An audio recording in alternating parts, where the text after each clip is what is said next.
Okay, welcome everybody. We're here. We did it. We did it. Luke tore himself away from all his responsibilities to play a little bit with this story On a Monday night. On a Monday night, yeah, we'll see how that goes. Yeah. I'm gonna pop a link in. Oh, I forgot to send that. I'm gonna pop a link in the chat in case somebody wants to join us. You're welcome to. Please join us. Yeah. Come hang out. Come hang out. Yeah, there's a link in there. And if for some reason somebody doesn't have the link, please feel free to ask me for the link. Indeed. Okay. So your reading last week was. It's been a while. I've got to warm up to this. Yeah. We gotta reawaken our reorient. Our Uncle Corny consciousness. Our corny consciousness. Yeah. But I read it again last night. I was just reading aloud because I had read it silently one night, and for me, and I know everybody says this, but to have that auditory and the sensation in my mouth to feel the words and to have the whole experience. Yeah. To read aloud is just like helps me with my comprehension. Just like, yeah, me too. I mean, you know what I do often? I'll get a book on Audible and then I'll get it on Kindle, or I'll get a hard copy and I'll read them at the same time. That's how you do it right there. Yeah, it's great. I always feel like because I'll be adjacent to my wife who's doing whatever she's doing, but I'm like over here reading aloud, and I'm like, is this cool? Is this all right if this is happening? Well, like you could, if you had Audible, put your buds in, but then again, you want to be together too, and maybe she that's true. And I think she's like maybe catching little glimmers of George MacDonald, through the she's doing her own thing, but I think I'm subliminally influencing her. Hello there. Hello, bad comedy. Oh gosh. I think I've seen bad comedy around. I think I've seen a randos with bad comedy or something. Oh, no kidding. Yeah. Yeah. Maybe, I don't know if I have either, but I know I've been keeping up with a little bit. Or do you have a channel, Bad Comedy? Like, I don't even know what your name is. Could you please tell me your name? I hate calling people by their avatar names. But anyway, about the Audible reading at the same time. Yeah. I have this. Is that a leaf press? What is that? This is The Hierarchy of Heaven and Earth by Douglas Harding. And it's his original, so the one that we went through, I'll show you. I just want to show you the difference. And it's you have a hardcover copy. This looks like that's the only one. That's the only copy you can get. And it's put out by a trust. And I thought to myself, you can see that, it's kind of like an economical publishing thing. It's majorly unwieldy, Yeah. Yeah, that's like that's. But okay, so Douglas Harding abridged that into this. He abridged this into this. That is 1/3 the size. So not even. Not even. And this one has all his footnotes. And anyway, I have the big one on Audible. That's the version you get on Audible, actually, now. And so I'm listening to the Audible and have this giant thing in my lap at the same time. Yeah. Just following along. The guy reading it on the Audible thing is good. Oh, put it away. It's too big. So, what bear young? But you know why I bought it? It wasn't cheap. But I bought it because I thought to myself, if this trust ever goes under, this book is going to disappear. And this book, to me, is one of those things that I just have to own. Like it needs to, Mhm.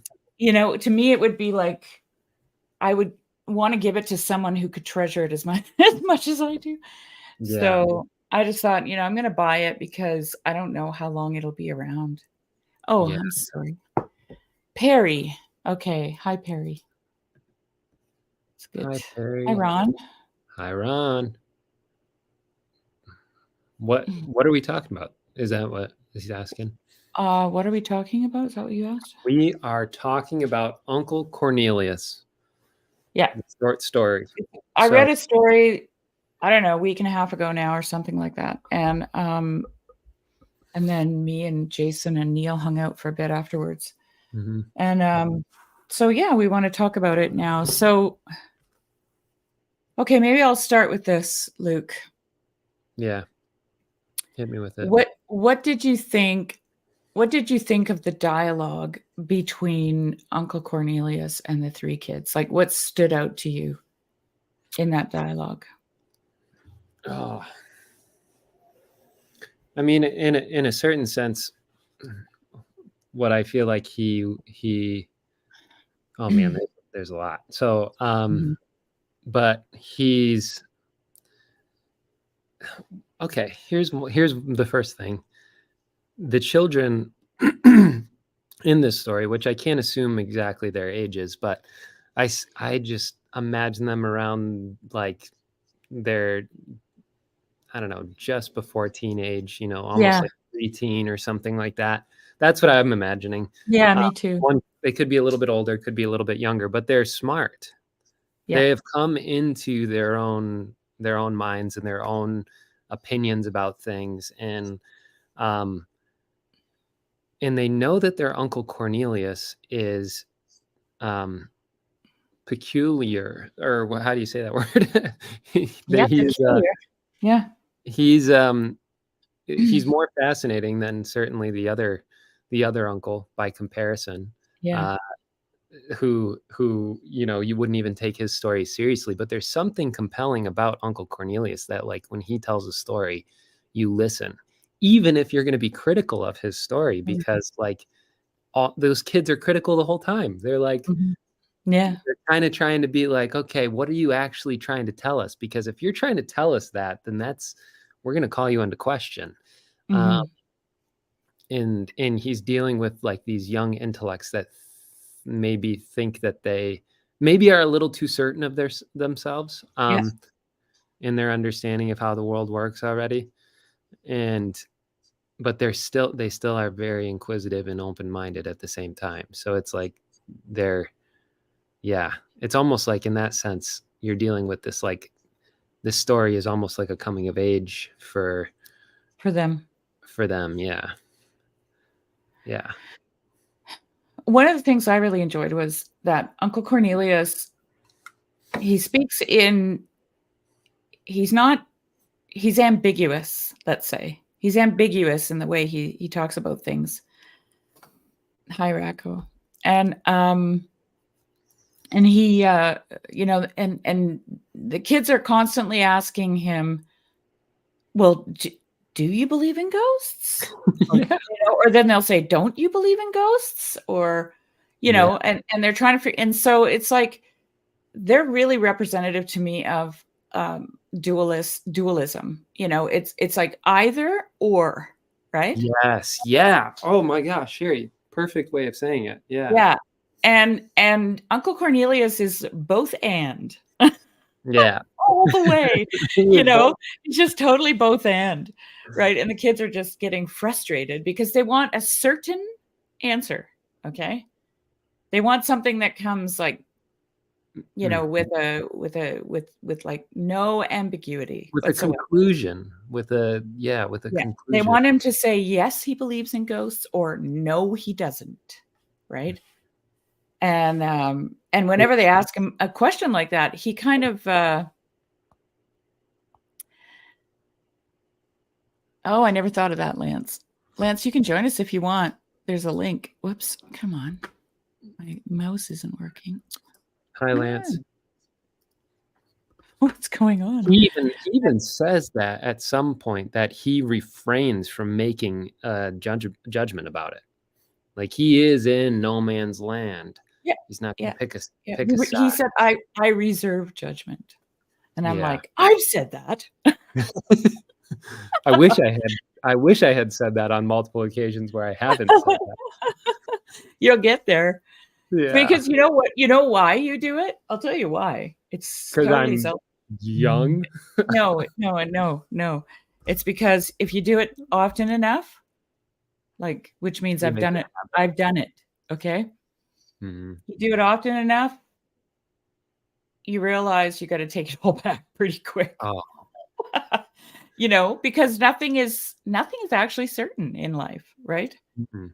Mm-mm. And it might be right at that moment like that, but Mm. give it a second or 5 years, and it's not like that anymore, you know?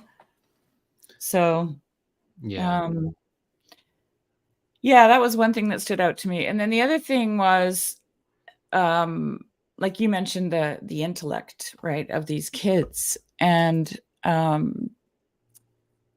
they wanted, they loved facts. Like, if he had a fact, they were all over it, right? They were like, it reminded me of that line from Douglas Harding in that book where he says, they're like an ant crawling over a building, falling into all the cracks and fissures, So like Uncle Cornelius is like, he's like this building, eh? Mhm. And they think they know what it is, but they're really just a little ant, and they're crawling over it, and they fall into non-dualism, and they're like, where am I? Right? Yeah. And they can't figure it out, and it's huge and cavernous like it would be for an ant to them. Well, yeah. Yeah. And when Uncle Cornelius starts to bring them in to through this, like, very Socratic process, it feels like, he's like, "Yeah, dude." Is that an ant emoji? That's perfect. Yeah. Um, but he kind of brings them into thinking about the world and thinking about the cosmos in a new way too, Yeah. where he's like, "Okay, these." I want to find the line, and I'm sorry I don't have it prepared, but It's okay, go ahead and find it. I'm actually thinking right now we should read some of his, what do you call that? Interactions with them. Mhm. Yeah. Um, So find your favorites. I mean, it's all really great golden goodies, so it's hard to pick a he's few out. he's such a ninja when it comes to these things, like he totally is. It's like he's channeling Meister Eckhart or something. Mhm. Um, Here's one.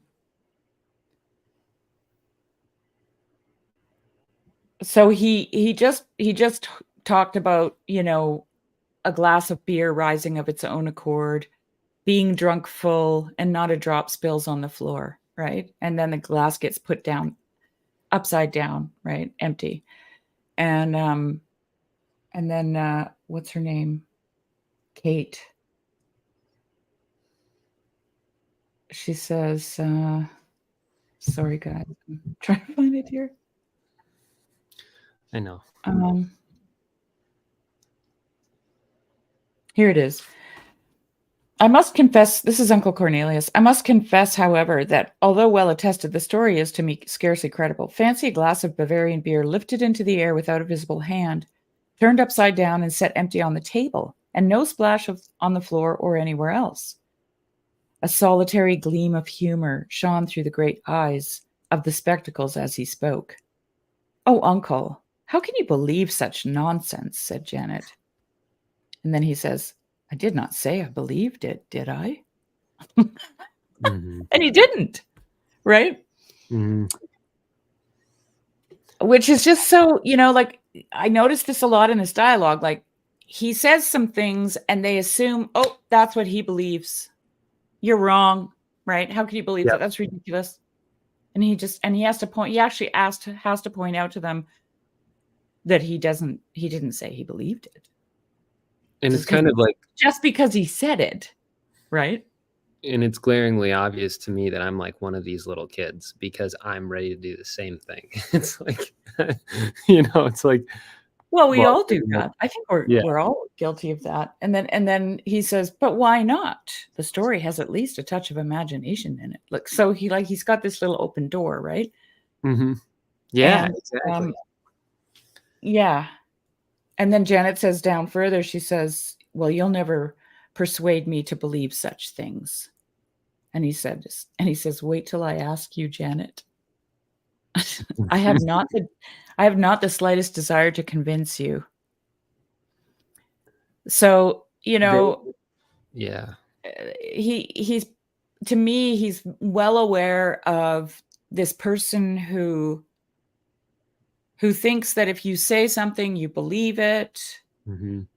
right? Which means if you're telling them, and then they go to the even longer conclusion and say, "Oh, now that because you're telling me this, you want me to believe it, and I refuse to believe it," right? Like it's. And then he says, "How did we get into this unprofitable current of talk?"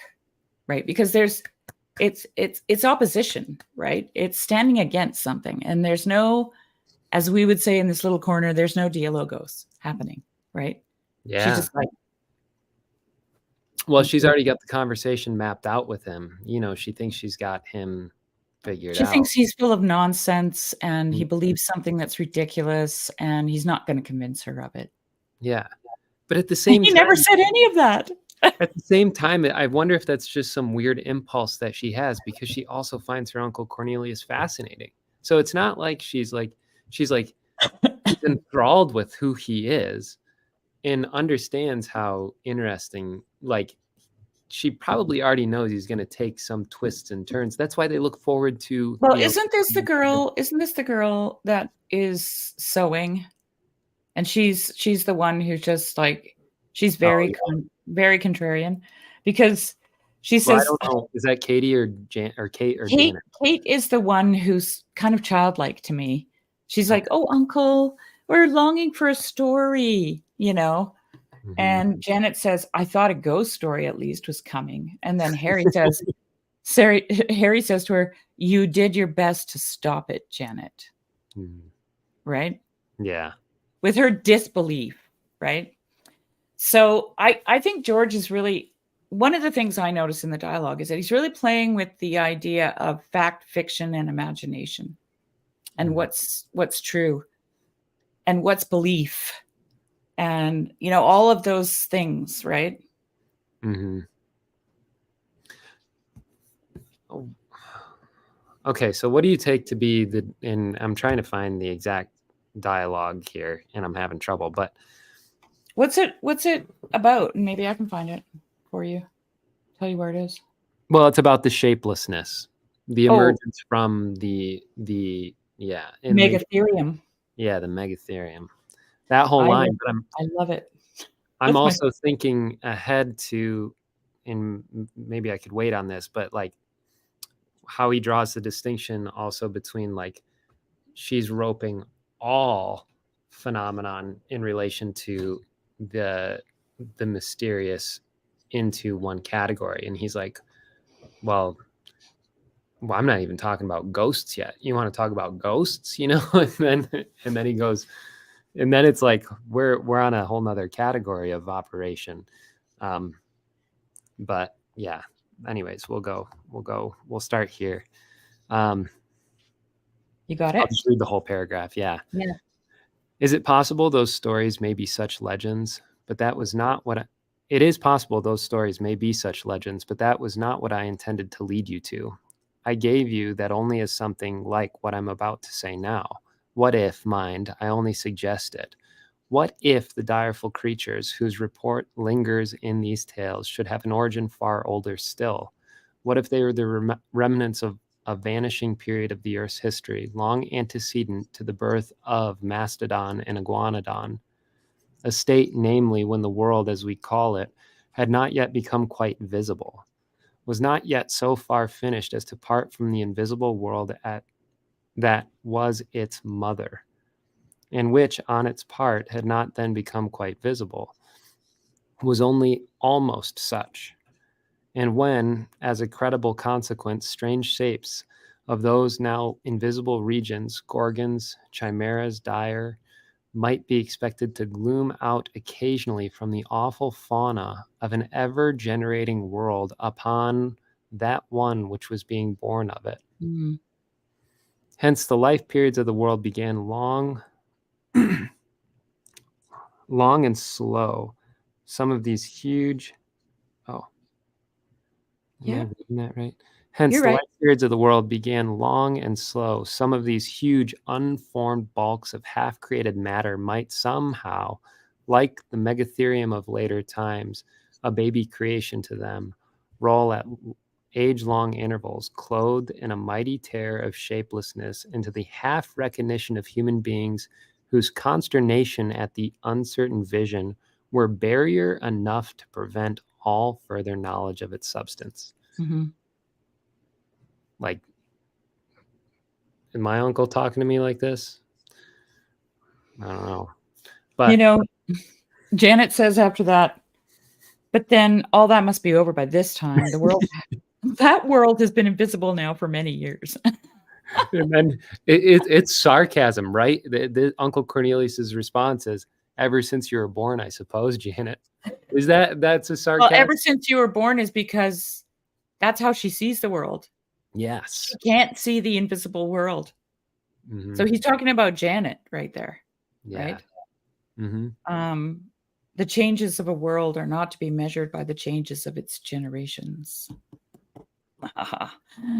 Which means just because your generation can't see something mm-hmm. doesn't mean it isn't glooming out, right? And I read that passage in the folk and fairy tale live stream that we did the other day on Saturday. Mm-hmm. Because we had this First Nations storyteller, and the first story she told was about the Shy people. And the Shy people are Bigfoot in their tribe. Oh, that's so cool. Yeah, you got to watch it. She told a couple stories. She was so good. And I just, when she was telling that story, I'm like, oh, these are the shapeless forms that, from a, he says that the megatherium of later times is like a baby creation to them, right? These chimeras and gorgons, these things from, how does he put it? From the invisible Long world. antecedent to the birth of Mastodon and Iguanodon, namely when the world is, as we call it, and I'm going to talk about that, remind me, had not yet become quite visible, was not yet so far finished as to part from the invisible world that was its mother. That's also pretty interesting. So, yeah. I mean, if you think about it in terms of his essay, Luke, it's he makes the claim in the imagination essay that we are in God's imagination, right? Mm-hmm. So this is the visible world that I think he's talking about. Yeah. And you know how you were talking about like instead of differentiating everything, instead of either oring everything, there's this way in which I don't know, I guess for me, I was thinking about that in relation to this as well, where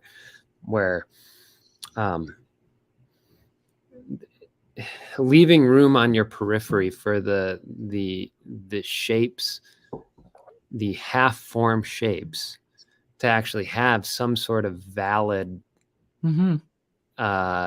correspondence in your mind. I think it also has to do with his whole, like his actual, the way he's speaking to them, like we said in the beginning, he's and both anding it. Yes. Okay. And so like he says, I think over here, something about the shapelessness adds to its horror or something like that. Maybe it's back here. Mhm. Um, Which it adds to the draw that it also has on the mind as well. That sense of horror, even in, I mean, we talk about beauty a lot, but also beauty can be kind of a, how do you say it? Like there can be a horror to horror. Yeah. And I think beauty. that he's actually pointing at that because Hmm. Kate says, why they're talking about Highland legends because he asks her what she's learning in school. And she says, oh, don't be alarmed. I'm just only some Highland legends. But Hmm. she said, which are too absurd either for my belief or for your theories. Hmm. And then he says, I don't know that, Kate. I just love it. Hmm. And then she said, go ahead. Because Uncle Cornelius has consistently lived a life where the strange has continued to arrest him again and Right. again and again. And so he has never ceased. His entire library up above his, where does he live, in his apartment building, is Mm-hmm. filled with all these books that continue to open his understanding instead of Right. close his understanding. Right. Uh, Yeah. And yeah. then she says, why? What could you do with such shapeless creatures as haunt their fords and pools? They are as featureless as the faces of the mountains. And then he says, and so much the more terrible.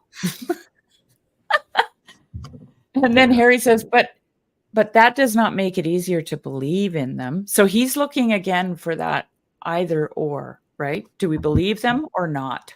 Right? Mhm. And then Well, the uncle because says, go ahead. sorry, they're No, only go ahead. half recognized. He says in that line, sorry, I'm probably interrupting, but that line where he says they're only half recognized. So when they're only, it's so easy to ignore things that are in your peripheral vision. Like Yeah. Yeah. Exactly. they're not even giving, you're not, because you're not giving your full attention to them.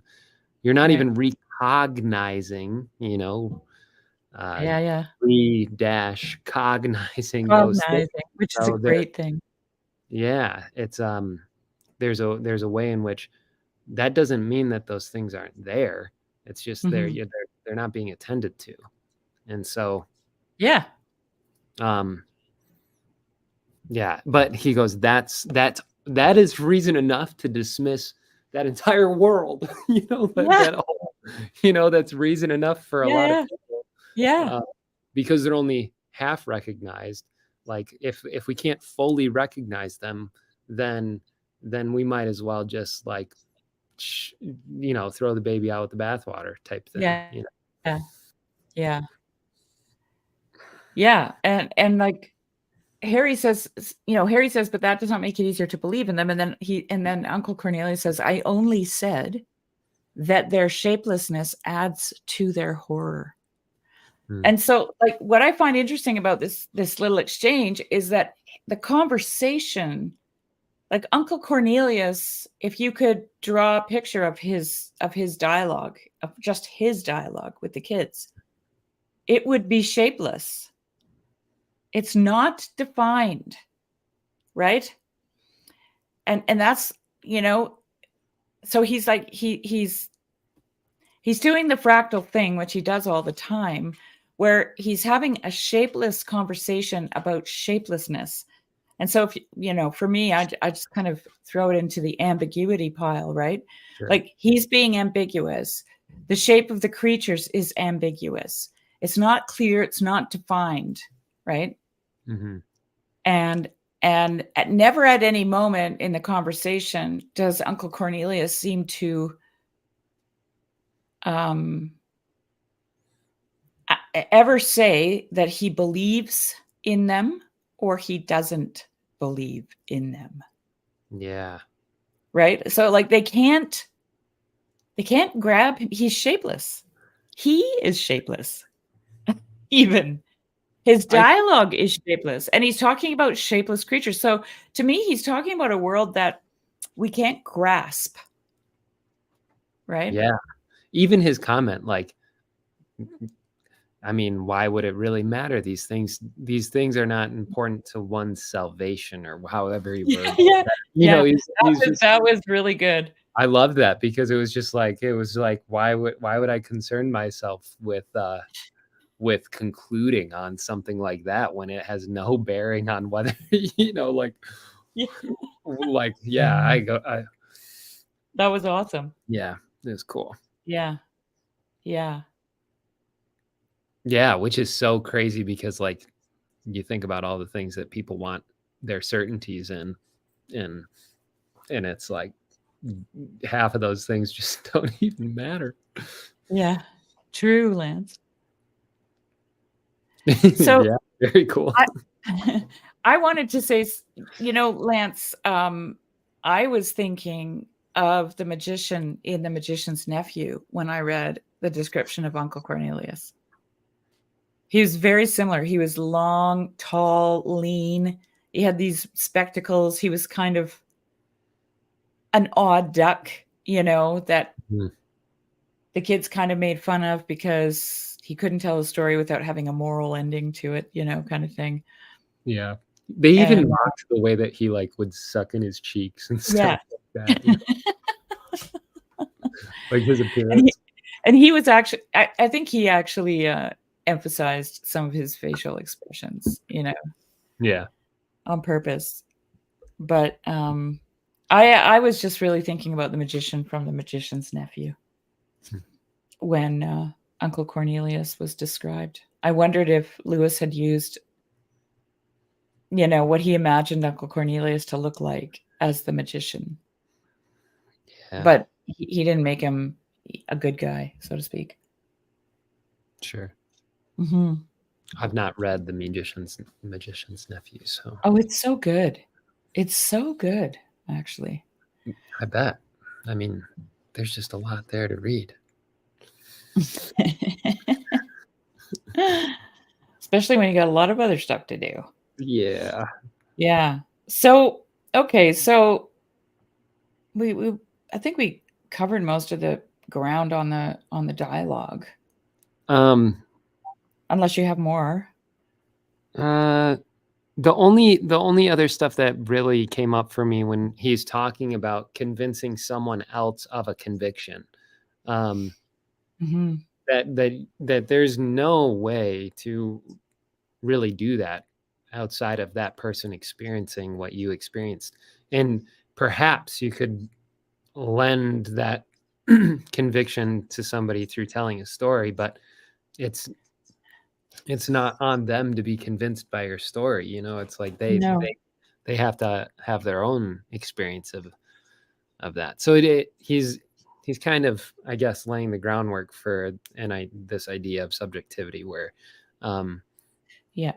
or even a kind of personalism or something like that. Like it needs to impact you, and you're the only one that can be, um even with all the persuasion and convincing that one might do to try to bring something like this into some kind of experience. Outside of that experience, it's not going to happen. So Yeah. yeah, I thought that was kind of interesting, and I don't know if I fully understand that right. I don't know if you have any Well, thoughts. no, I think so because he actually makes that explicit in that passage that we talked about in the faith essay. Remember when the man says, "How did that go now?" The man says, "I cannot convince you. You must see for yourself," or something to that. In the faith essay. Yeah, Um, you must see for yourself, but I know that life for me is good enough. Something yeah, like that. Remember? yeah, yeah. Now I know exactly what you're saying. Well, that was Yeah. what I was thinking in my head, is like, this has to be lived by a person in order for them to Mhm, understand mhm, it. So mhm. I like yeah, this line. Janet says, "She's the fact lady, right?" And she says, "I will go away if you like," said Janet, pretending to rise. And Uncle Cornelius says, "No, never mind. If you don't want me to tell it, I want you to hear it." yeah, that was actually. Yeah, that was yeah. If you don't want me to tell it, that means like you actually probably should hear it. Yeah. Well, he wants her to hear it, right? Yeah. And Yeah. and then he says, and before I have done, that may come to the same thing, perhaps. Mhm. He's so good. Yeah. Oh, hi, Luke. Nice to see you. Wow. There we go. I Okay, so keeping all that in mind, okay, so he's talking to people who are struggling with their belief. He's talking to people who want facts. He's talking to people who are living in a dualistic frame of mind, right? It's either or, not both and. They don't want any ambiguity, they want certainty. This is all what they're doing, right? Mhm. Now I have to give credit where credit is due on this. So a friend of mine was listening to the story, Uncle Cornelius, the one that I read. And let me see if I can read her message to me. I got to find it. It's going to take me a minute. Have you got other thoughts, Luke? You look like you wanted to say something.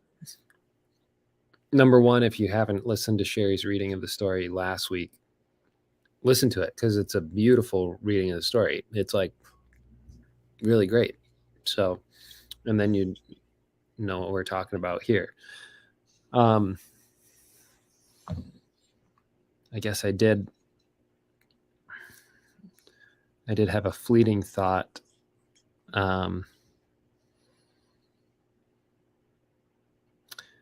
I'm listening. I'm yeah, multitasking. yeah.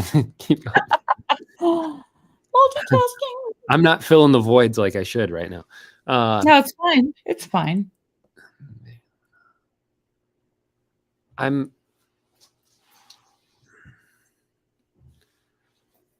Yeah. No, I'm having like You don't have any? I'm having half-formed thoughts that are shapeless thoughts. Shapeless thoughts that I cannot put into simple symbols like words. I'm just realizing that my friend and I talk way too much. Trying to find her message. Like, holy crap. Yeah. Oh, I was going to ask, what is spirit rapping? Do you know? Did you look I that think up? that's knocking on tables and, at that time in those, there was a lot of theosophists, and spiritualism was big. People were doing seances, and so it's something like that. Okay, so here's what I wanted to read you. Okay, so she said to me this, and I'm just going to read it. Regarding the George MacDonald story you read yesterday, he falls in love with a woman. Oh, wait a minute. Let me just read this through. Yeah, this is the one. And he has fallen in love several times. So this is the story that Uncle Cornelius tells after the dialogue, right? So we are given the clue about desire, how it's essential in moving us towards God, how Eros calls us towards beauty. So he falls in love with a woman, and I do think it's the church that he's weaving a metaphorical story around. Wow. But what he discovers is it looks like the lover that he longs for, but it's only on the surface because it's too tidy, it's too organized, it's too quantified and numbered. And ultimately, it's cold-hearted. It doesn't have the embodied quality of love, the invisible embrace of the Father. Whoa. That's Letitia. And I'm just like, oh my God, you nailed it. Wow. I had not even begun to think about that. Me either. But I was just like, I told her, I said, okay, I'm I'm taking this and using it. I'm going to use it. Yeah. But I did tell her I would give her credit. Yeah. And I don't know, that speaks to the kind of like, if Uncle Cornelius is this person who is kind of living outside of any kind of boundary, like, number one, if he's falling in love with Letitia, who ends up being the basically inheritor of all these negative human qualities that make her a micromanager and someone who needs to have, well, they didn't have vacuums, Yeah. but I'm imagining her just like meticulously vacuuming. I don't know why, but just closing the book, she's putting them all away, like whatever. All that to say is he's not this woman. I think this is why he gives the instruction to Harry. Is that his name? Mm-hmm. He gives the Harry, instruction yeah. to Harry, like, be careful. When you Yeah. fall in love, that love breaks your heart, and you're very ready to fall in love again. It's that rebound effect or whatever. And Well, see, okay, so if you look at George MacDonald's story, like his own life, he fell in love in the sense that he became a pastor or minister, right, in a church, and then okay. he shared his heart, and they kicked him out. Okay, so he was engaged, and right now, I'm not saying this is what he's totally aware of, but it is coming out in the story. And the other thing I do know, and I did think of this when I was reading it, this is why I said to her, I said, this, you've just like nailed it, was George MacDonald. I think his mother died when he was quite young, and he was raised by his grandmother, and she was a very miserly, strict, like over the top Calvinist woman, strict Calvinist woman. Okay. Mm-hmm.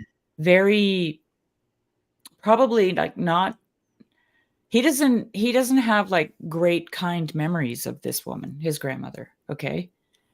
And when he notes the pinched nose, right? The pinched nose on Letitia and the pinched nose on the old lady, the ghost. Mm-hmm.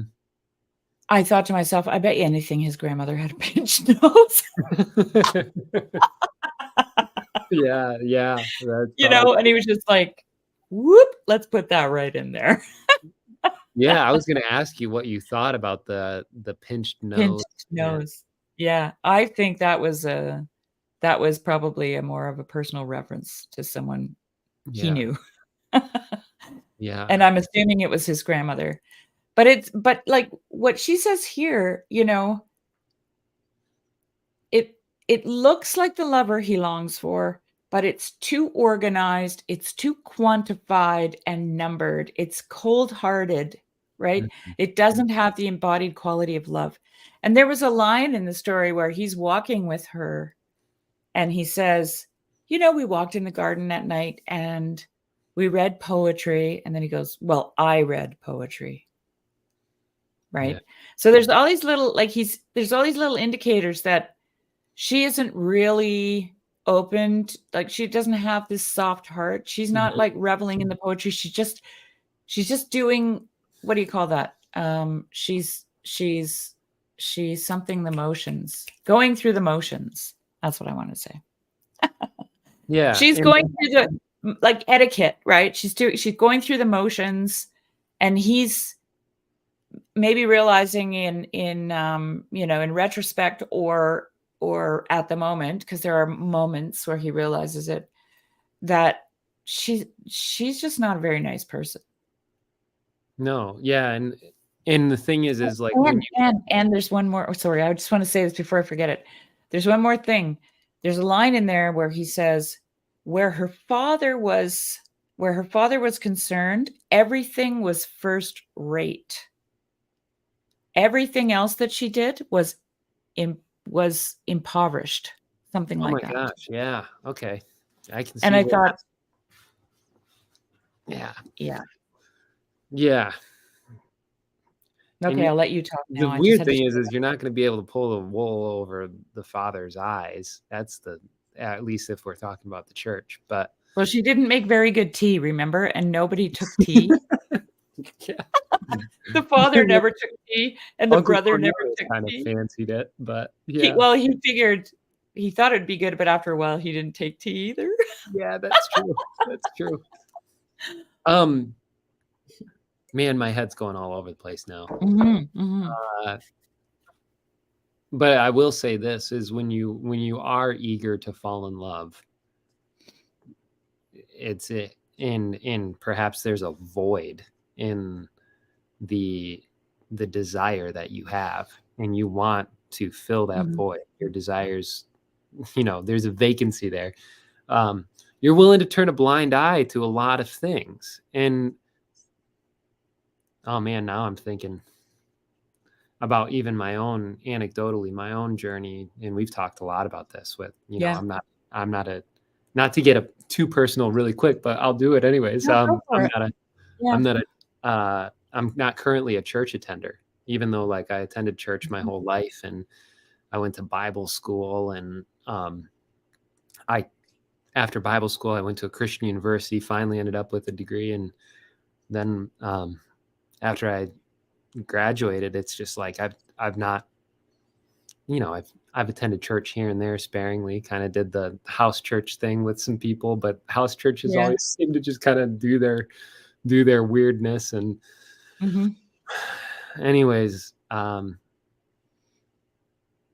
there's a desire that I have to,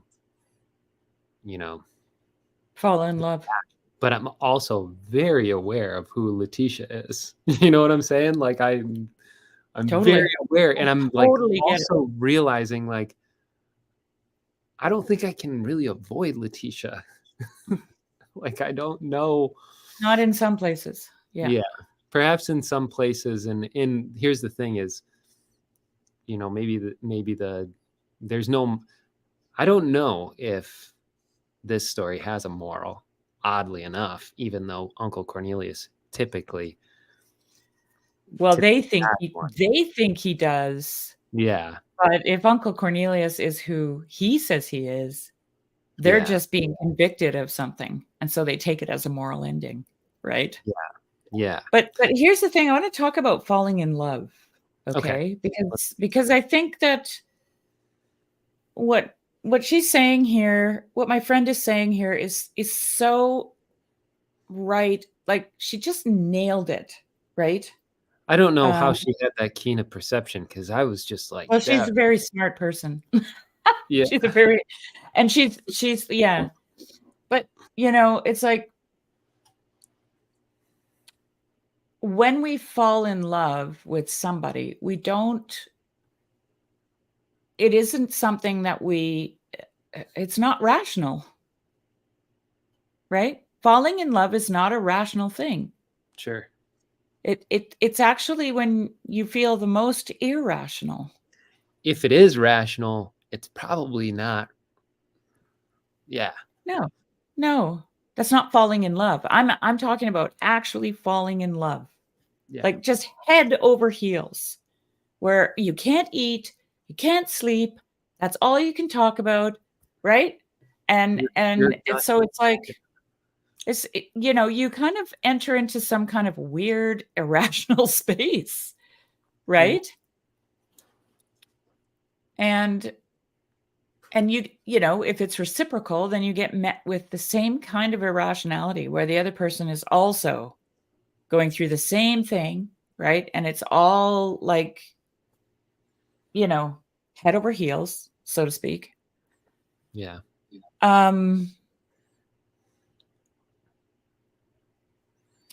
and so if you think about it in terms of the church or churches or certain churches or, whatever, places, looking for a place of worship.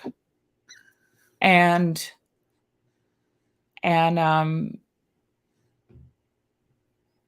know, let me just get personal here because okay. I know for myself, I have used analogies like if you look into a Protestant church, it looks like a man decorated it.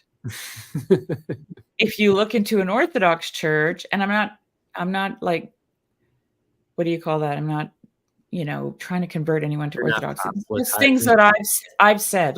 When you look into an Orthodox church, it looks like a woman has decorated it, right? Yeah. And I've also said that when I was churchless for a long, long time, I didn't go to church because, and this was the thing, I didn't know anything about Orthodoxy when I wasn't going to church. I didn't even know Orthodox church existed. I thought it was something in Egypt, I didn't know. I knew nothing.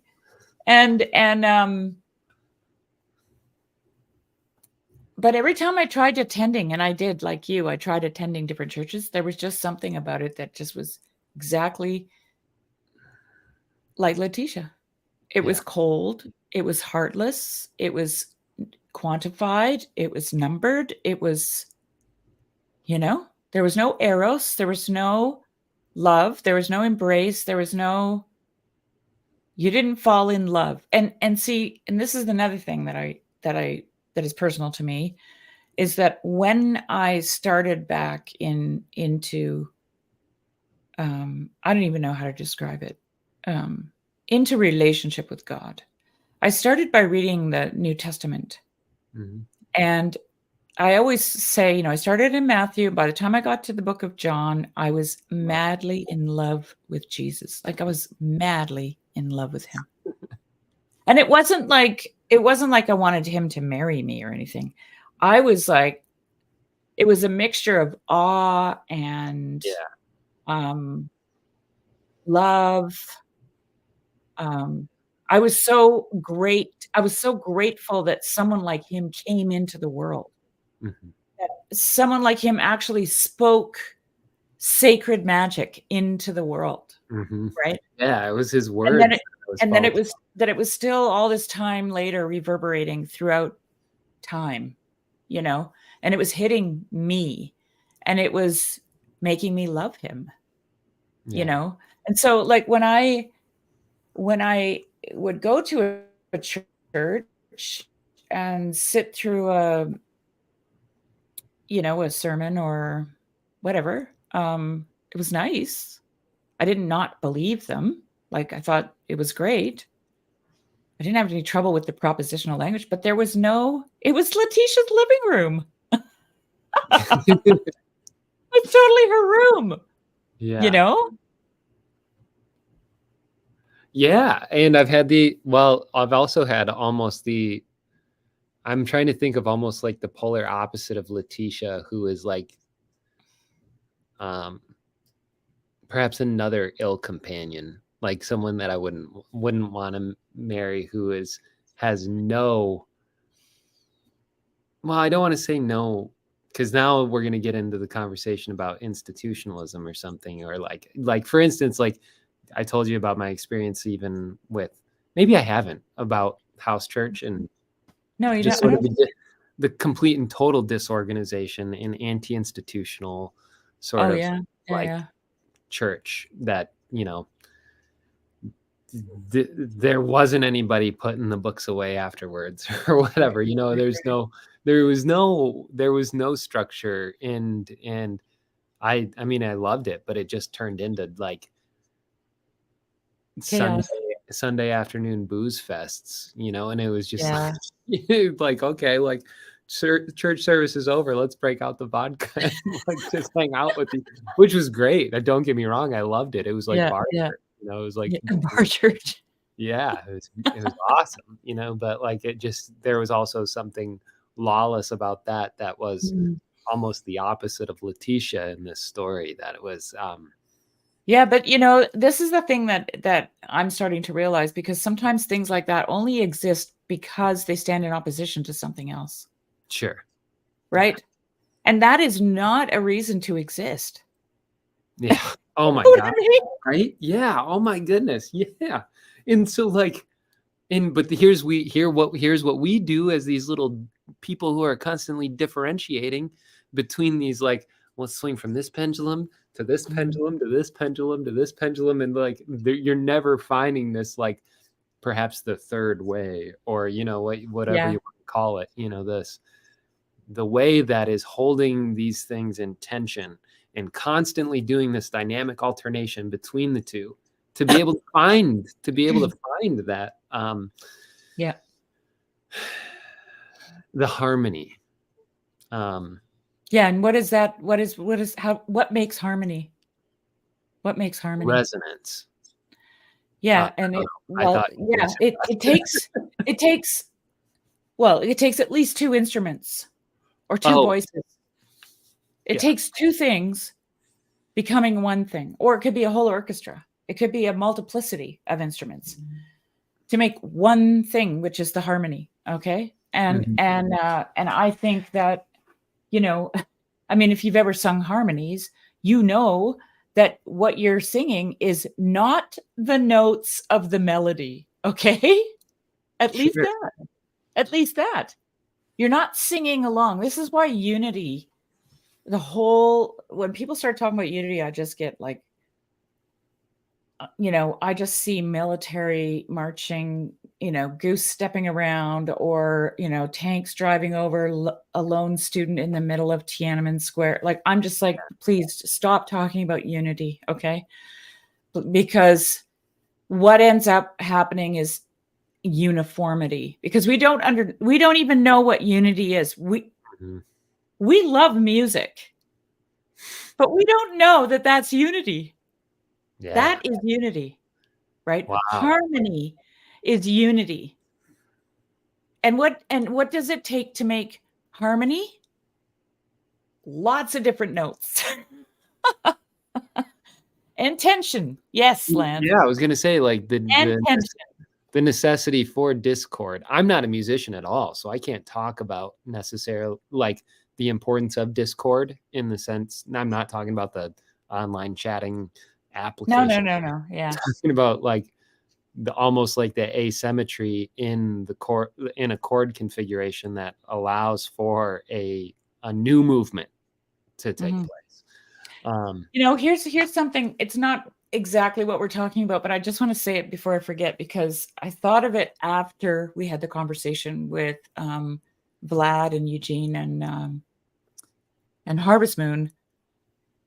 Yeah. But I've been listening to John O'Donoghue's book, Beauty again.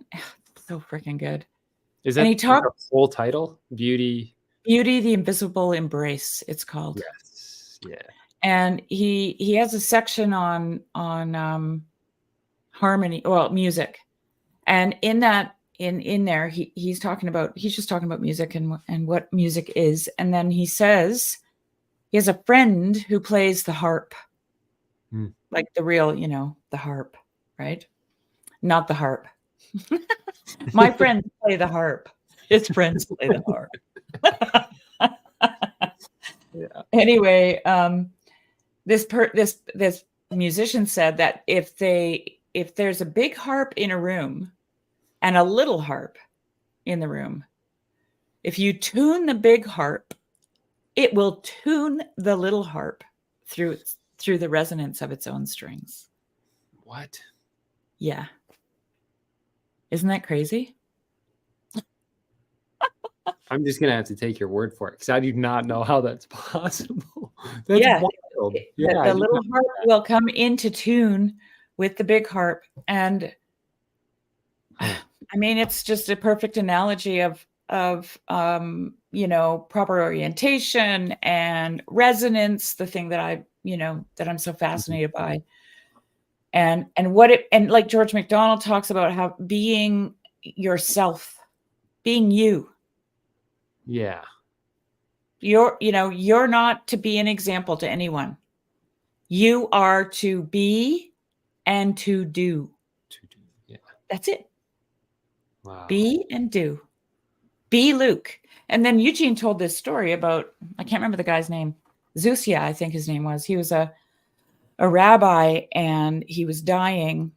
It's a story that Eugene heard and retold it. And he was on his deathbed, and his disciples were all around him, and he started weeping uncontrollably. And they said to him, "Rabbi, why are you crying? You are amazing. You're like Moses. You're like Abraham." And he said, "I'm crying because I'm not how did he put it now? When I come to see God face to face, he said, I'm not worried that he's going to say, why weren't you more like Moses, or why weren't you more like Abraham? I'm worried he's going to say, why weren't you more like Zusia? Right? Yeah. And so it's like, I don't know how many times I have to say it. Say it again.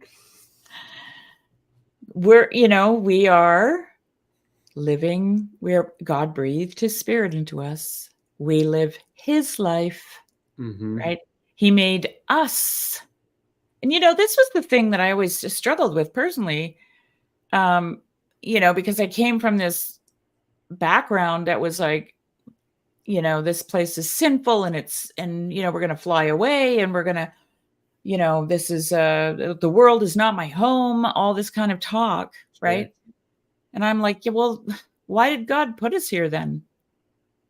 Like he made me and he put me here, Imagine, and John, go ahead. Well, imagine how much more that is true of like you in your body, like you in the life that you're living. It's like to have a different belief where like your body, who you are, is not who you're supposed to be.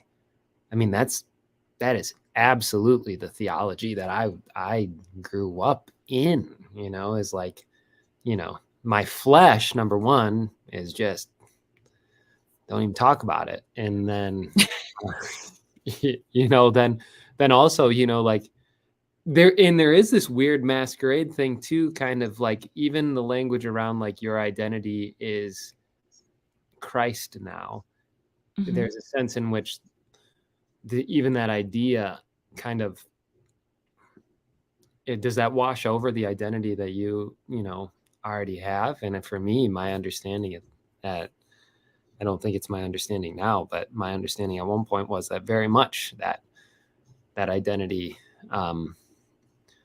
it's a failure of imagination and a failure of the language that we use to talk about it. Well, yeah. Like I have someone very, very close to me who, whenever we talk about these things, they always point out to me that, it's not me that God sees, it's Christ, right? I'm covered in his blood. Covered by the blood. And God doesn't see me. He just sees Christ. And that's how I get saved, right? That's how I escape from eternal conscious torment. And I posed the question once, don't you think God loves you? Like, don't you think that God wants to see you? Yeah. That he wants to know you? Like, don't you think that you're like special to him? That he made you? That he says things like, you are fearfully and wonderfully made? I know every hair on your head, right? And this person just freaked out at me and just it was like, absolutely not. I'm a sinner.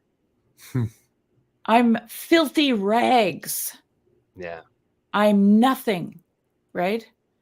And then the thing that makes all of that so tragic to me is that is how this person treats themselves. Yeah. Yeah. Yep. They do. Like, they just don't think that they're anything valuable at all. So, which is, it's like operating within I don't know why, if you want to call it a delusion, but it is. It's like, and I've fallen into that delusion and still do at times. So it's like, I get it. Sure. I mean, we all know our own shortcomings. We all know when we should have done something and we didn't. Sure. We all know when we got, when we were angry or bitter or, felt betrayed, or thinking about ourselves. And maybe didn't say it, didn't act on it, but we know that we felt it. And we know that we maybe rolled around in it a little bit. Yeah. Yeah, a little and bit. enjoyed it. Right? Yeah, We all know those moments, right? that's the But truth. but we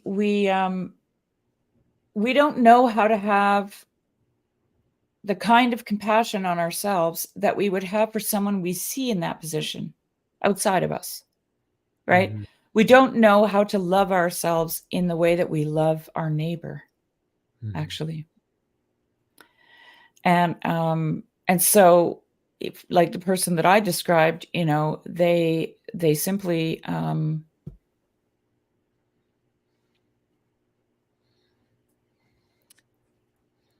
simply become the thing that they think they are, a Mhm, piece of shit covered in snow. mhm.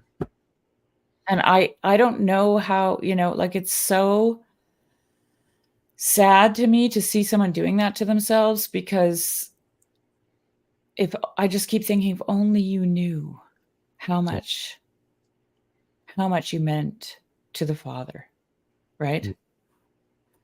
But here's a question. Yeah. Am I the only one with much sympathy for Letitia? No. It's a good No, question. I think that I think we all feel a little sorry for Letitia, but she's also made her choice, Like there is a little tinge of Lewis's Great Divorce in here where, a person like Letitia could have let herself fall in love with Uncle Cornelius. He was there for that. Mhm. And he was the kind of person who could have taken her, you know, to the moon, right? In her imagination. But she, what is that line? I'm going to find it here. She says something to him like, if I would have wanted a sermon, I would have gone to church, Yeah. right? Like on Christmas Day, she didn't go to church, Yeah.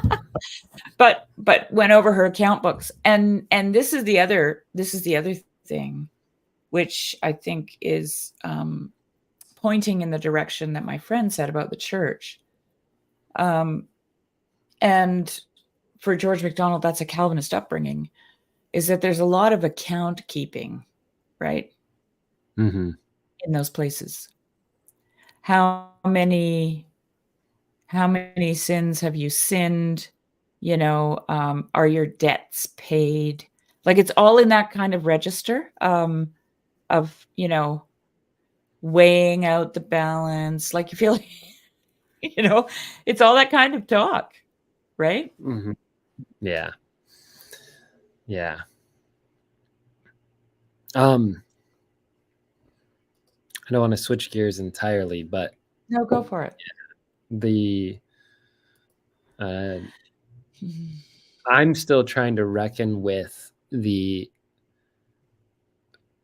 okay, number 1, Uncle Cornelius, when he begins the story talking about coming out of the museum where he's studying, um, he before he runs into his friend who he didn't recognize, he did, however, see a woman, Mhm, the old and lady. that woman was the old lady who was passing by wearing this like dress that seemed like it was from another era, but it was Mhm. beautiful. And or I don't even know if he said it was beautiful, but it was it He around. said it was a dress that he'd seen in old photographs, and Yeah, that told him kind of like how yeah. where like what What century era? she came out of. Yeah. Yeah. And and I guess what I'm trying to remember what my question is. But he has this experience, and this experience carries. Yeah, I mean, it's like then his friend. Okay, here's the second thing. Why does his friend ask him to go to this? He's almost like because he confesses in that moment. He's like I just saw this woman in his homeboy. Mhm. Uh, he's like, no, you didn't. And then he's basically like, hey, you need to take a break. Like, why don't you come out to my estate and like, hang out. hang out? And he's like, okay, that sounds like it would be a good time. And he joins them, but even on the way there, he sees another peripheral, formless, like, companion. Carriage. The carriage, the Yeah. the horse The next to horse. him. He's looking outside of his buggy, and he sees some sort of rider on the horse, going alongside of him. So he's like, did I see that? Did I see that? There's all this, like, there's this the persistent sort of double take and not trusting one's own vision, which, I mean, I could stop right there and we could talk about that, not trusting one's own vision. But yeah, there's a ton of stuff in here. Yeah. Then he finally gets to the estate, and he's starting to see this this woman again, and this old lady. And then we get to the end of the story, and he realizes that in that moment where he wakes up, he stays home from church. Letitia stays home from church. They're probably the only two people in the house, and she's sitting at this. What is the it's a desk called? It's a desk. Yeah, she's sitting at the desk, and she's doing the same thing that he saw the night the previous. old lady. Yeah, she's doing the same thing as the old lady. So I guess my question is the best way to say it is like, was the old lady a premonition? Like, was there a reason why what was the reason why Uncle Cornelius saw this earlier? Not that we need to analyze that necessarily. No. Yeah. Trying to get at is like, I'm trying to figure out what he's trying to, if he is trying to suppose a moral to the story.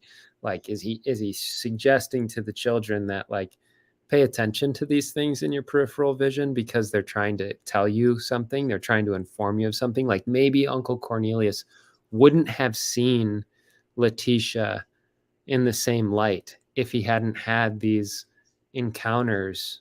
Oh, I see what you're saying. Yeah. Prior to, so like, he's having all these strange encounters that he doesn't necessarily know how to categorize. It's like he doesn't know where to put them. But then suddenly everything comes together and becomes extremely apparent once he sees Letitia. It's actually all incarnated in Letitia. Exactly. And so, like, I guess what I'm trying to potentially suggest is that something like our peripheral vision, or even our unconscious, pre-conscious. Yeah. Pay attention to the things that are at your periphery, that are nagging your dreams. Yeah, that are nagging at you. Because all those things became incarnated in a human being, in a living person, right? And I just want to read the little interaction they have where it's Christmas Day. All the family has gone to church except for Uncle Cornelius, who's sleeping in his bed. And he's actually sleeping in Letitia's room. He finds out later. He didn't know that, but he finds out later that it's actually her room because she was too stingy to make a guest room ready for him. So she gave up her own comfort, okay? But not for the kind of reasons that you would hope, right? Not because she wanted him to be in the best room, but because she didn't want to open another room in the house, okay? And so anyway, he's sleeping on her bed. For some reason, she doesn't see him. And she's at the desk. And he wakes up and he thinks she's the ghost, right? He thinks he's having this ghost thing happening to him all over again. And so he said, but I could not see it so distinctly. I rose as gently as I could and approached it. After the first physical terror, I am not a coward. Just as I got after I approached it after the first physical terror. Then he says, I am not a coward. Just as I got near enough to see the account book open on the folding cover of the bureau, she started up and turning revealed the face of Letitia. She blushed crimson. I beg your pardon, Mr. Haywood, she said in great confusion. I thought you had gone to church with the rest. I had lain down with a headache and gone to sleep, I replied. But forgive me, Miss Hetheridge, I added, for my mind was full of this dreadful coincidence. This is the moment when he sees the old woman embodied in her, right? Mm-hmm. Don't you think you would have been better at church than balancing your accounts on Christmas Day? The better day, the better deed, she said with a somewhat offended air and turned to walk from the room. Excuse me, Letitia, I resumed very seriously, but I want to tell you something. She looked conscious. It never crossed me that perhaps she fancied I was going to make a confession. So I think she thought he was going to ask her to marry him. Okay. Mm-hmm. Far other things were then in my mind, for I thought how awful it was if she too, like the ancestral ghost, should have to do an age-long penance of haunting that bureau and those horrid figures, and I had suddenly resolved to tell her the whole story. She listened with varying complexion and face, half turned aside. When I had ended, which I fear I did with something of a personal appeal, she lifted her head and looked me in the face with just a slight curl on her thin lip and answered me, if I had wanted a sermon, Mr. Haywood, I should have gone to church for it. And as for the ghost, I am sorry for you. And so saying, she walked out of the room. And then a little further down, Janet says, I lost a good wife, perhaps, for the sake of a ghost, uncle, said Janet. And then he says, if I lost a wife at all, it was a stingy one. I should have been ashamed of her all my life long. And then Janet says, better than a spendthrift. And he says, how do you know that? I love it. Yeah. All the difference I see, all the difference I see is that the extravagant ruins the rich and the stingy robs the poor. So, you know, that's the end of his relationship with Letitia. And yeah. And the kids are left wondering whether or not this was a ghost story. Are they? Yeah. Right. Yeah. Kind of like, yeah. Because he's like, I'll let you decide, basically. What I will say is that it's a strange story and that some might consider it a ghost story. Yeah. And then Janet, you know, she gets to kind of reflect Letitia in a way at the very end. Because she says, it's very sad, said Janet, but I don't see the good of it all. If the ghost had come to tell that she had hidden away money in some secret place in the old bureau, one should see why she had been permitted to come back. But what was the good of those accounts after they were over and done with? I don't believe in the ghost. Right? So for Janet, again, it's this whole either or, right? Mm-hmm. And he says, Janet, but those wretched accounts were not over and done with, you see. That is the misery of it. Mm-hmm. And then he left. And it's so good, the last line. Uncle Cornelius rose without another word, bade them good night, and walked out into the wind, which is the spirit. Yeah. I right? Yeah. Yeah, I loved that. He ended with the word wind. Love it. Yeah. Yeah. There was one other line that I'm trying to find in here where he talks about, because it reminds me of encounters that I've had in my own past, kind of like just strange ones where, because he talks about how he was ready to meet almost the horror of this old woman's reappearance. And it was before you get to the final Mhm. line where he's actually seeing Letitia in the place of the desk. It's where he wakes in the middle of the night to see the old woman sitting at the desk. But oh gosh, Yeah. he basically suggests that it, there's almost a way in which his mind willfully went towards the like he was willing to allow his imagination to run wild, or almost like release his imagination Oh, to yeah, like, the are you talking about when he saw her at the bureau the first time? no, not the first time. I really wish I could find it, and I could look. And so if you've got something else here, but just having such a hard time finding it on this tiny Is little it when he saw her on the street? Is that what you're no, thinking about? it's not at Russell Square.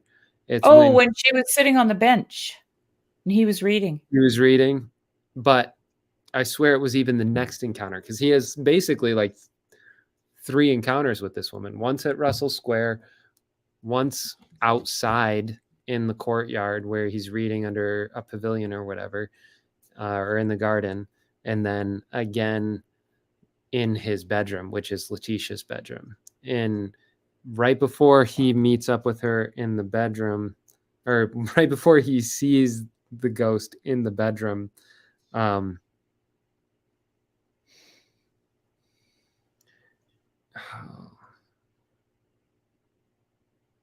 he basically is talking about basically the quickening of his own consciousness to basically um, have the encounter. But it was almost like it was a pulling of his own will towards, like he couldn't say no to the experience Right. that was happening to him. It was almost as if his will was not his own in that moment. Yeah, I Right. think that reflects back to also the idea of, when he talks about things glooming out at people from Mm-hmm. the, long antecedent before the iguanodon and the mastodon. Mm-hmm. Um, and because people don't have any certainty about what that shape is, they just refused to see it, basically, right? Mm-hmm. And so this reflects back on that, because he doesn't need any certainty. Like, he sees things as they appear to him, in a sense. And he doesn't have to know if they are real or not, right? He's not an either or person.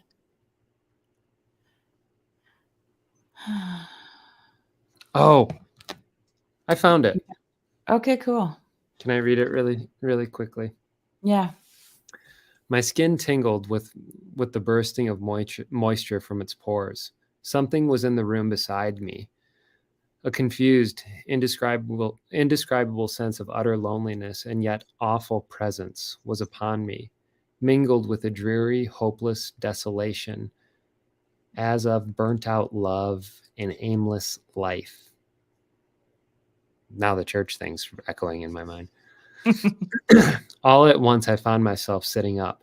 The terror that a cold hand might be laid upon me, or a cold breath blow on me, or a corpse-like face bend down through the darkness over me, had broken my bonds. I would meet halfway whatever might be approaching. Right. The moment that may burst into action, the moment that my will burst into action, the terror began to ebb. So it was like, he says Oh, it right. because He's almost like, right, it's like the turning of his will. He's going to meet halfway. Like, right. because you He's almost gonna, like, yeah, yeah. when you are so terrified, have you ever been, okay, I'm thinking of like when I'm a little kid and I think there's a kidnapper in the basement, because Yeah. I had serious fears that there was like some guy living in our basement that had a gun, and I would have dreams of him at the bottom of the stairs, and he was like he was like a Hesher type, like super long hair, tattoos, like ghost white. He looked like Gosh. he was in a metal band or whatever, big beard. And not that Keto dust on his t-shirt. like he was all hairy and I don't even know, Oh, no. pimply and dirty. And Mhm. yeah, anyways, all that to say I is have been I I gotta love tell you, those I love people that look like that now, but when I was 3 or 5 or whenever uh, this was, I did not like people that looked like that. well, It's I had for many, many, many years, actually, I was terrified of going out into the dark. I was never terrified about going straight into the dark, eyes wide open, but it was turning around and coming back that freaked me out. I yeah, always had a sense that something was behind me. And this one or time, I have to tell you this story because it's so I didn't get to see it. I was in it. I was in it, but I didn't see. But my dad, we were doing a bunch of renovating on his house and painting. And my dad asked me to go out into the garage and get um, this bucket of gasoline that he was soaking paintbrushes in to clean them. Okay, because he had a dirty paintbrush, he wanted to stick it in the bucket, and I was terrified because it was dark, and we lived in this Victorian brick house, and it had a separate brick garage, which was not far from the house, like it was just steps away, right? So I was like, and I went out the kitchen door and there was like 3 steps down out to the garage, you know. I grabbed this bucket and then as I leave, as soon as I switch the light off in the garage, I'm like freaking out. I'm 14 too. Like I'm like with 13, 14. And I start running with this bucket and I trip on the bottom step oh, and then all this gasoline splashes in my face and it and it had all these white paintbrushes in it. So my face was totally white. this is horrible. And I burst in the kitchen door. Everybody's sitting around, you know, You waiting were for me. about to get got too. And I burst into the kitchen door and I'm like, I'm blind. Oh my goodness. That's so terrifying. That is like that Oh. is when a little girl trips and falls in a horror film. That's like Yeah. happens in like every horror film, I swear. Yeah. Oh, that's the worst. Yeah. That is, I can only imagine what I must have looked like, you know.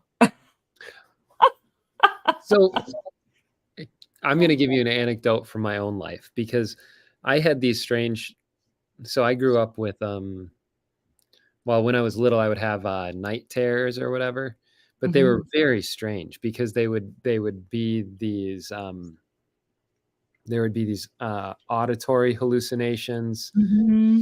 There would be touch like whatever you. Yeah. So I like had those too. there would Yeah. When I was little. and even like as I got older, I remember being in like ninth grade, and I remember being able at some point I began to almost meet this Oh, presence or this thing halfway and almost have the ability to control. Okay, this is weird because like the night terrors and the felt sense that I had during those night terrors sort of evolved into waking states of abnormal, like I can hear feeling. I can isolate certain sounds and speed them up and slow them down. Mhm.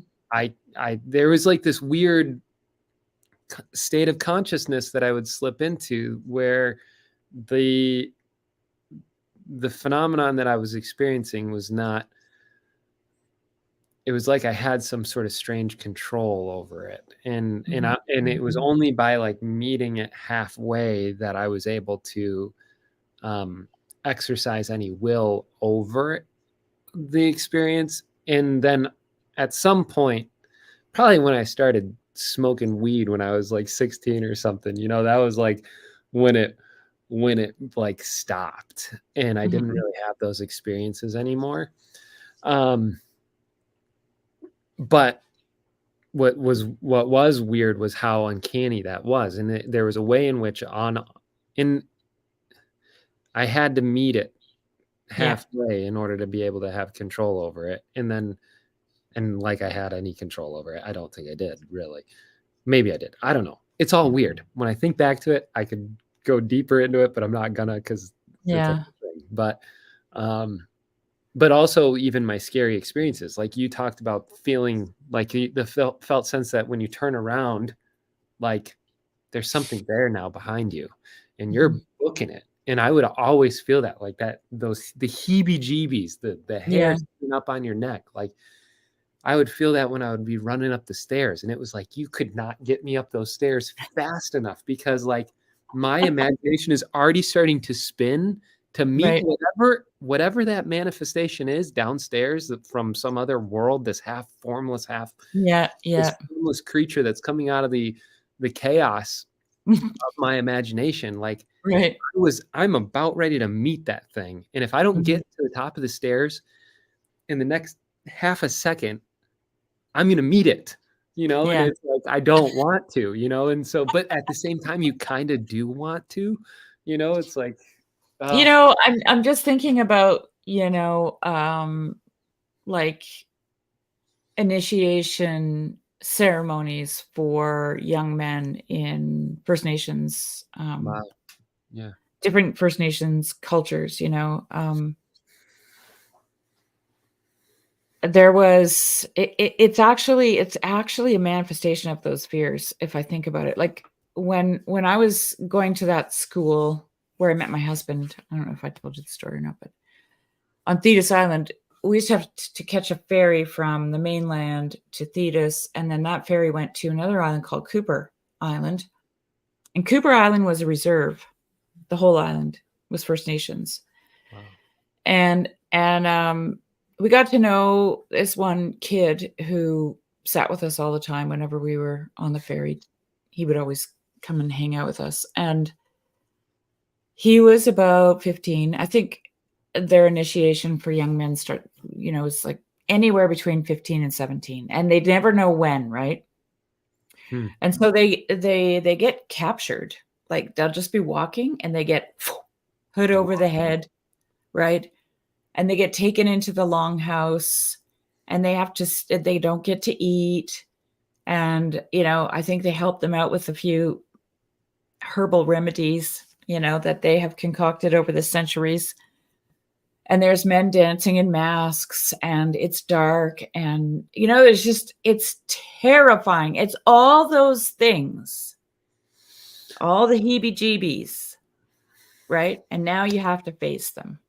Yeah. And this kid, he was basically begging us to save him from this happening to him, "Can't let this happen to me." Like, we're like, "Come and live with us?"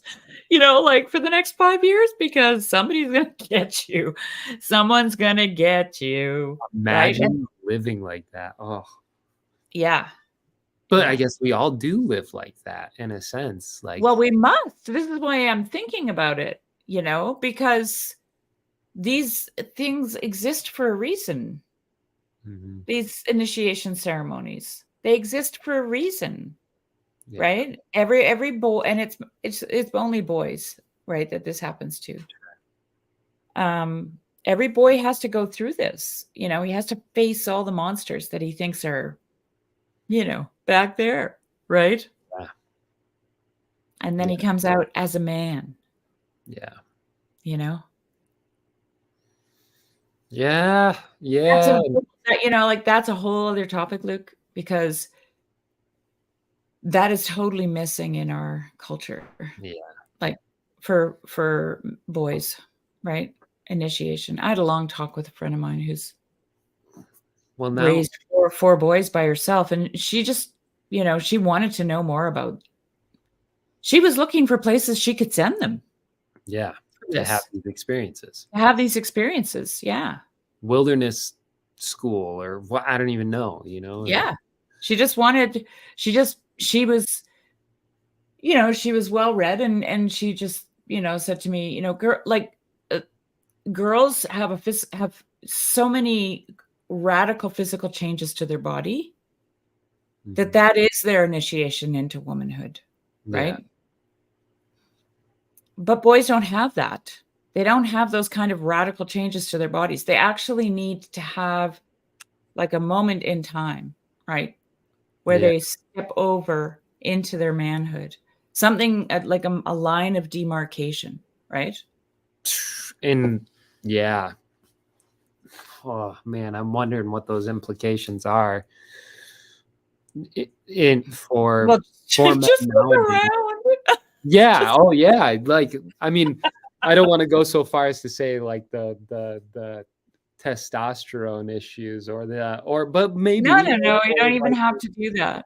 You don't even have, yeah. but like in agricultural societies, let's say 50, 60, 100 years ago in North America, a boy went from being a boy to becoming a man when he had to go out Hmm. and slog it out on the farm, Yeah. right? Oh yeah, absolutely. And Hard labor. and yeah, hard work and doing it in the dark by himself, figuring it out, Mhm. you know, Taking on the responsibility, having to yeah, slaughter your first chicken, having, yeah, all that. Yeah, hunting and yeah. hunting, They yeah, didn't necessarily have like a ritual or a ceremony, sure. but there was kind of an unspoken moment when it was like, you know, he was invited to come along, right? Like even yeah, and even my own father, he had 4 brothers and they had an actual makeshift boxing ring in the backyard. Mm. And their dad let them build that, and they all of them were obsessed with boxing, and so were all the other kids in the neighborhood. Mhm. And they would just and they had their 16-ounce gloves, and Mhm. they would just box, and they would like my dad has So all fair. these stories about, like, knocking out Chucky Hines and, like, like, it's like all these names are in my mind because I've heard all these stories of, like, "Oh, I Yeah. gave that guy a bloody lip, and my dad's got his deviated septum because he's broke his nose, like, 6 times," and it's like, I didn't have that, and Yeah. I think a lot of men nowadays didn't have that, and there's boys that are growing up now that may not have that And are or actually being protected from it. Like, this is the whole Mhm. point that Jonathan Haidt makes, right? The Yes, yeah, coddling yeah. of the American mind and, Well, that's like, toxic masculinity. I this was I don't know how long ago this was. It was when Eric was still alive and he was still living here. So, I had a neighbor when we first moved here. He was English and he came to Canada in the '50s, and he worked as a cowboy, riding horses out on these lonely ranches, like, his stories were so great. And then he bought this place next to us in the '70s, and, anyway, he had 2 boys and a girl, and, when we moved here, his youngest son was living on the ranch and working with his dad, like, full time. Mm, He cowboyed, we used to go there and brand, when it was branding time, and, Harold was, that's what he did. He was a cowboy. yeah, Sometimes he'd show up here because he was out on range looking for cows. He'd just show up here with his horse and tie his horse up and come in and have a coffee, you know? yeah, that's awesome. And, anyway, Eric came to me, geez, let me think now. I'm trying to think of how long ago it was. Must be 15 years ago now. He came to me and he said, "I heard something real strange today because we have free range cows here. Okay. All around us. It's all free range cattle. That is amazing. Oh, Yeah, and I mean, we have to, fence our properties so that they don't come in, right? But that's yeah. There's like 4 or 5 major huge ranches around us, and so there's probably about anywhere between I'm gonna just guess with all the ranches and then they all press in on our area in a certain degree. There's probably about 5,000 cows out there in the summertime with calves, right? wow. So, anyway, Eric comes up to me and he goes, "I heard something strange today. Somebody told me there's a thing called free range parenting." Here's this old rancher And he's been free range ranching for, Yeah. since the 50s. And he hears the term free range parenting. He's like, what is Yeah. happening? Yeah. What does this mean? And I said, well, it means people let their kids go outside and play without unattended. He goes, what? That's all I ever did. Yeah. I would go lock the door, say, hey, you're outside now. Come in for dinner. Yeah, like he was just totally flabbergasted about it, right? Like he just Yeah. it As if there really would it be really blew his mind. Like you had to see his face, It totally blew his mind. He's like, is there any other way to parent? Exactly. Yeah. Right? Mm-hmm. Exactly. So, yeah. And it goes along with, you got to imagine too, it's like, not that, because here's one thing as a parent, like I'm always hyper aware of the fact that like, of the times that go by where I'm not attending to my child, perhaps when they're really young, under like the age of 3 or whatever, maybe you do have to attend to them a bit more, but Yeah, of course. but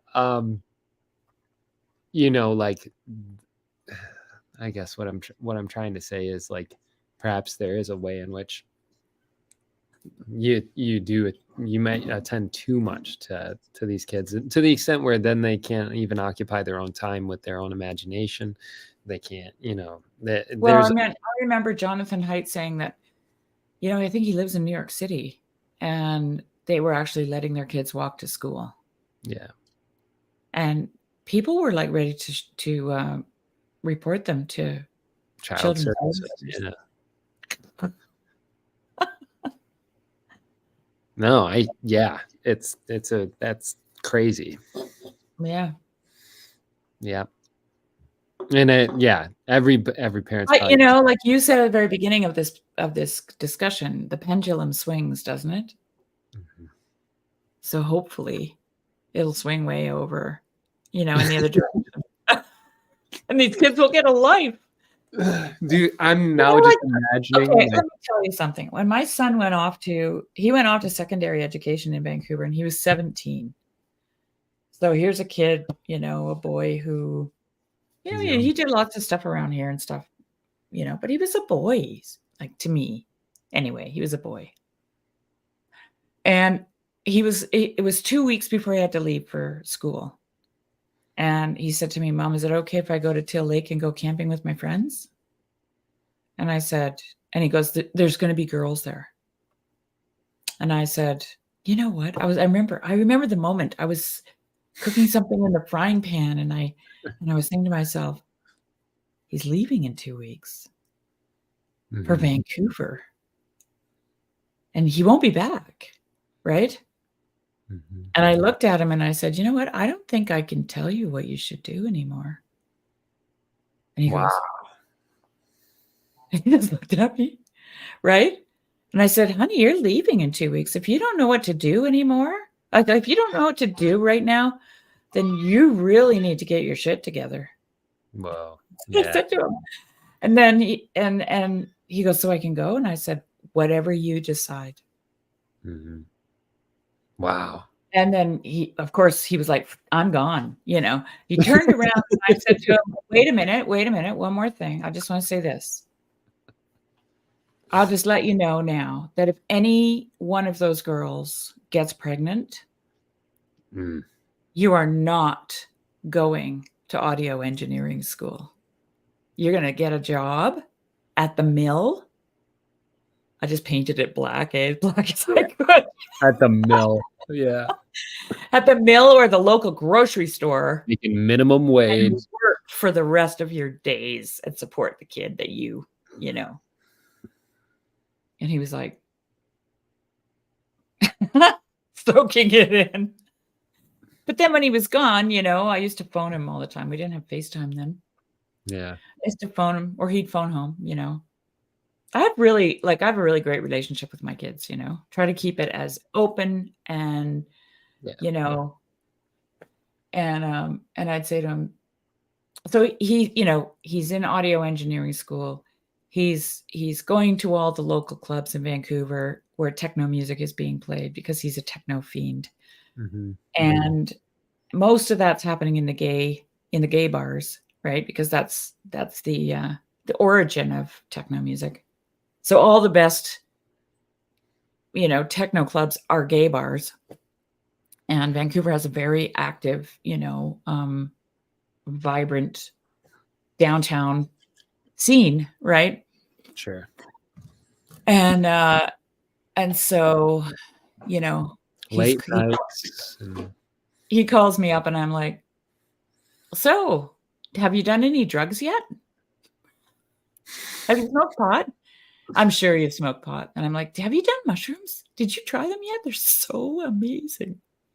And he's like, Mom, can we have this conversation? And then I say, oh, it's okay. You don't have to tell me. I get it. It's okay. But, I'm just curious. And then I'd say, honey, are you gay by any chance?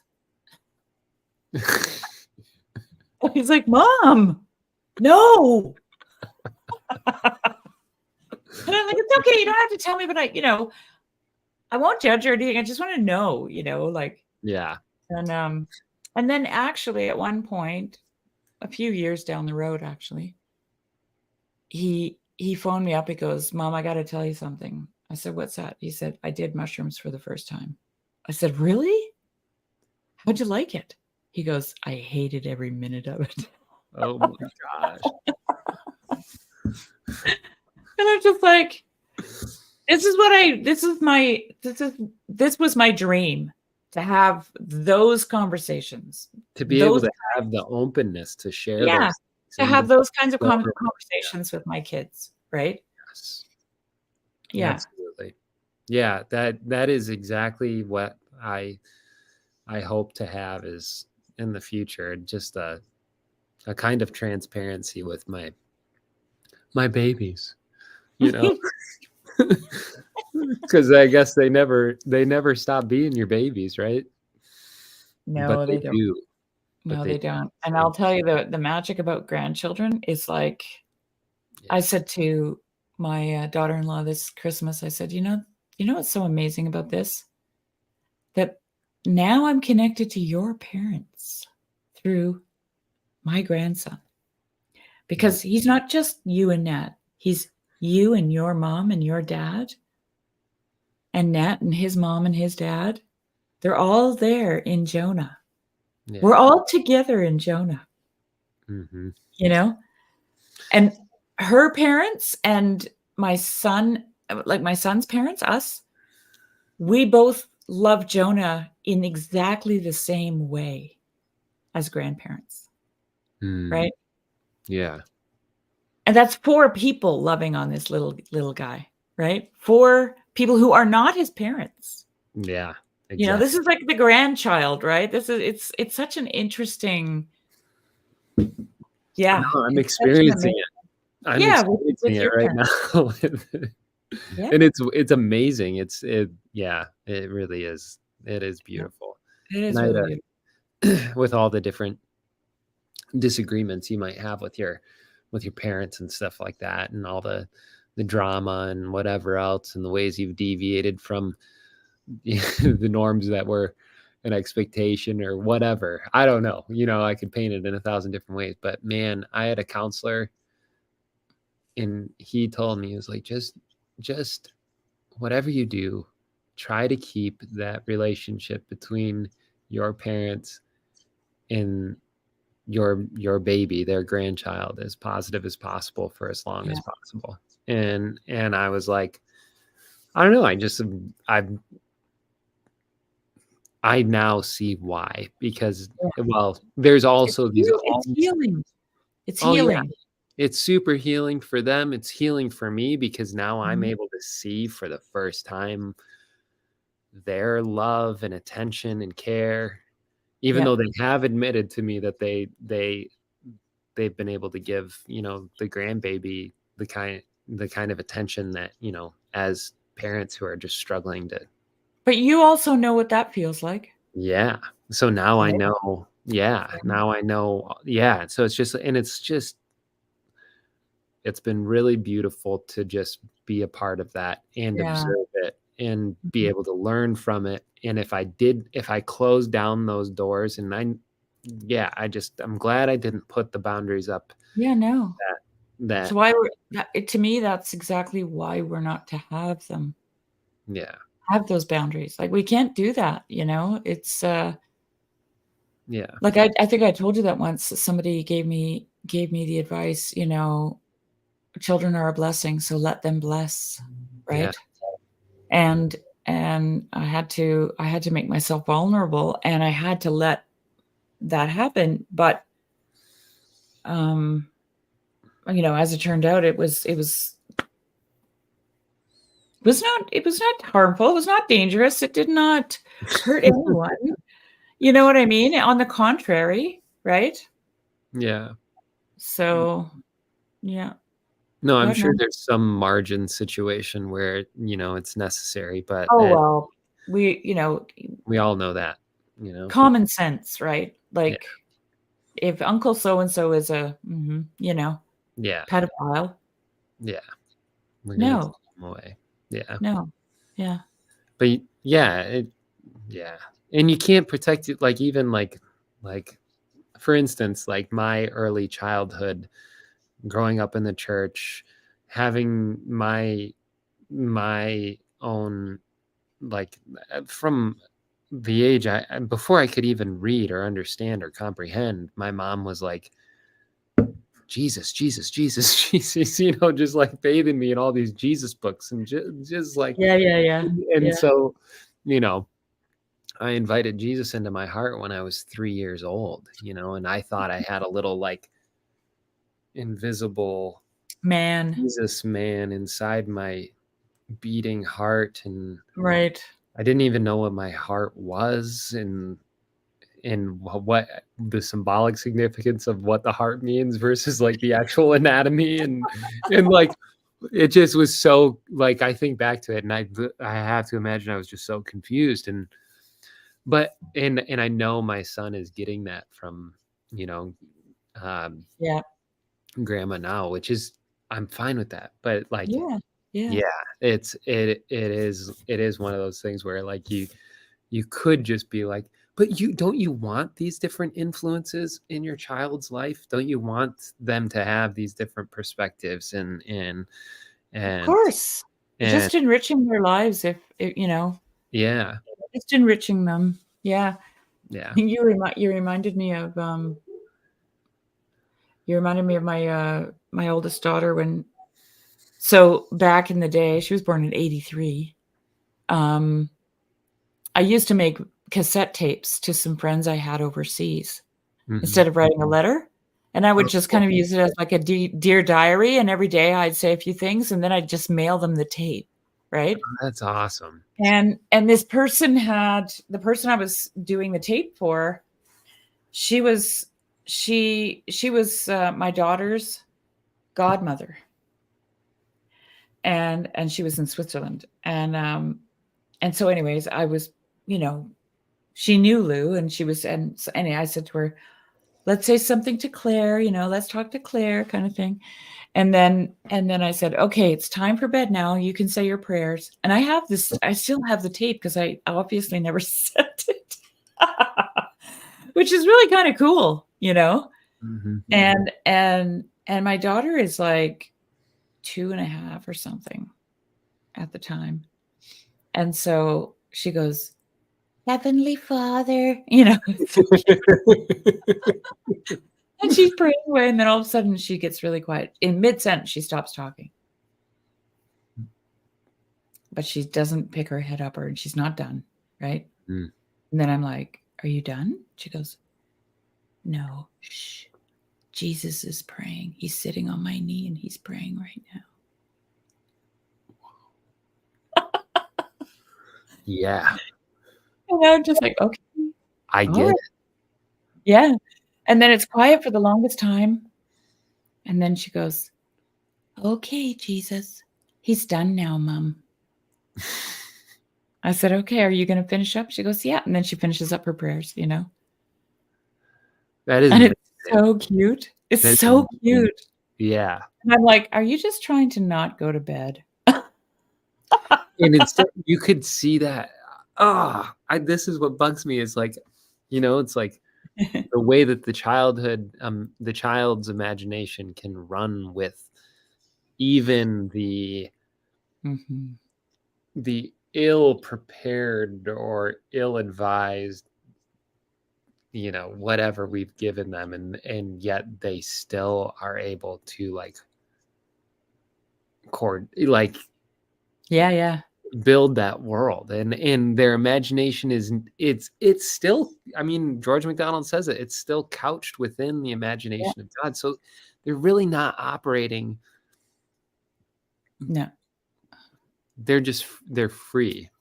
Yeah, they're And free. like I wish I could still, like I want Jesus to sit on my knee, and I'll just let him, you know I'll let him take over the prayer. That'd be really good. Have you ever seen that meme?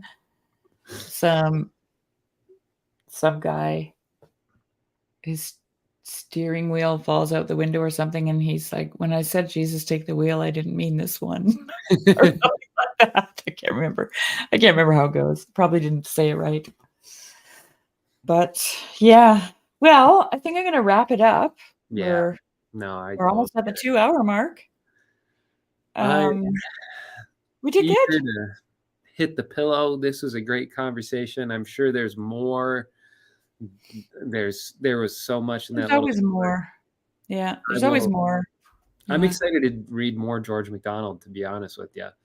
Um, I Yeah, I'm really excited for that.